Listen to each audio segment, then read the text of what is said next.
திமுக மாநில மகளிர் அணி நிர்வாகிகள் கூட்டம் அண்ணா அறிவாலயத்தில் நடைபெற்று வருகிறது. இதில் மாநிலங்களவை உறுப்பினர் கனிமொழி தற்போது செய்தியாளர்களை சந்தித்து வருகிறார். அதை நேரடி காட்சிகளை பார்க்கலாம். எப்படி மக்களிடம் எடுத்துச் செல்ல போகிறது என்பதை பற்றி தலைவர் அவர்களிடமும் தளபதி அவர்களிடமும் கலந்து ஆலோசித்து நாங்கள் எங்களுடைய நடவடிக்கைகளை வெளியிடுவோம். நேற்று காவல்துறை மானிய கோரிக்கையின் போது மு.க. ஸ்டாலின் அவர்களையும் அழகரை பற்றி ஜெயலலிதா அவர்கள் கடுமையாக விமர்சிச்சிருக்காங்க. இதை எப்படி பார்க்குறீங்க? நேற்று விவாதத்தில் பங்கு பெறாத பற்றி எனக்கு அவங்க இந்த காவல்துறை மானியத்துக்கு திராவிட முன்னேற்ற கழகம் அங்கே உள்ளே இருக்கக்கூடாதுங்கிற ஒரே எண்ணத்தில் தான் அத்தனை பேரையும் சஸ்பெண்ட் பண்ணியிருக்காங்க. தளபதி அவர்களை உள்ளே வச்சுட்டு காவல்துறை மானியத்தை பேசுவதற்கு முதலமைச்சருக்கு தைரியம் இல்லை. திராவிட முன்னேற்ற கழகத்தை உள்ளே வச்சுட்டு அவங்க பேசியிருக்கணும். அவங்க சொல்லக்கூடிய குறைகளையோ விமர்சனங்களையோ அப்பொழுது வைத்திருக்க வேண்டும். எல்லாரையும் வெளியில் அனுப்பிட்டு அதுக்கப்புறம் பேசுறதுல என்ன பிரயோஜனம் இருக்கு? திமுக தலைவர் கலைஞர் அவர்களை கூட்டத்துக்கு வர வேண்டும் அப்படின்னு நேற்று ஒரு அறிக்கை கொடுத்திருந்தாங்க. அதை பத்தி இல்ல, வர வேண்டும்னு சொல்லிட்டு அவர் வருவதற்கான எந்த வழிமுறைகளையும் செய்யாமல் அவருடைய வண்டியை உள்ள கொண்டு வரதுக்கு கூட வழி இல்லை. அதை எங்கே உட்காருவாங்க அப்படிங்கிறத பற்றி ஒரு தெளிவான எதுவும் இல்லை. இப்படி இருக்கக்கூடிய ஒரு சூழலில் எப்படி உள்ளே வர வேண்டும் என்று சவால் விடுவதில் அர்த்தம் இல்லை.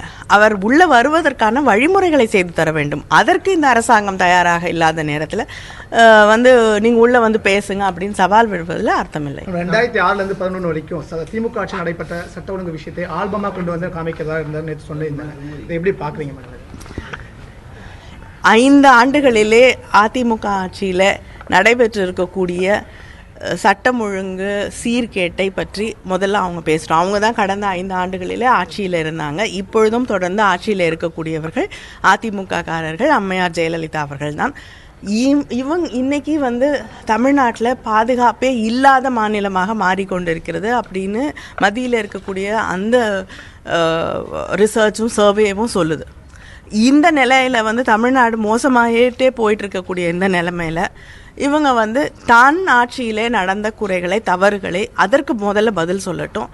பல கொலைகள், பல பிரச்சனைகள் இன்னைக்கு வரைக்கும் தீர்க்கப்படாமல் ஏன் நடந்தது?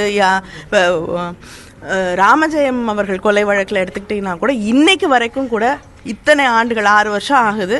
ஆனால் இன்னைக்கு வரைக்கும் குற்றவாளிகள் யாருன்னு கண்டுபிடிக்க கூட முடியாத ஒரு சூழ்நிலை தான் தமிழ்நாட்டிலே இருக்கிறது. கூட்டங்கள் பெருமா அதை தலைவர் அவர்களிடமும் தளபதி அவர்களிடமும் அனுமதி வாங்கி செய்வோம்.